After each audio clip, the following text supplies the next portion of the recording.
but we want to make sure that our audience is aware that, you know, we're not people who are just accepting every single thing that's out there that's unusual. We are questioning, we are curious, we're investigating, and we also believe it's important to, you know, be grounded and to validate, right, to validate our own experience. And so, like you, I keep a little bit of the skeptical in me. You know, I think that's important. I think it's important to have a bit of the skeptic, a bit of, you know, the critical thinking abilities in any situation, right? As well as a willingness to be open and a willingness to explore, be curious, and receive. Fast forward, you know, decades, and here he's producing this documentary about, you know, this decades long experience of channeling this other being. And so again, I was still highly skeptical at this point.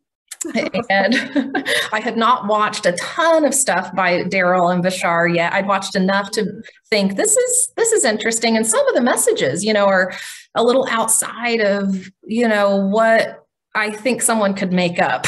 Yeah. Right. Yeah. And so I was watching this documentary, still in a skeptical place. I'd ordered food for dinner that night because I was tired. So I'm getting food delivered.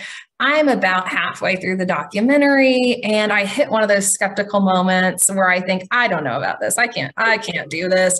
I've got work in the morning. You know, I'm a VP at Whole Foods trying to do VP stuff, right? And learn about all of this. And I don't have time for this. So I turn it off. Within seconds, my food arrives at the front door and I get a text message on my phone that says, your food has been delivered by Bashar.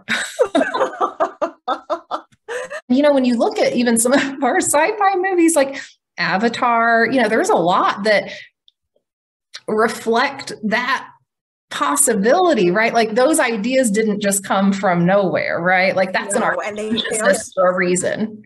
Yes, and they're supported by quantum physics. I mean, quantum physics has proven, I want to emphasize, that we live in a multi-dimensional universe. It is multi-dimensional, and that time and space are purely relative. They are constructions. We have constructed them. They do not exist finitely, right? We have created them. We have created this reality here on Earth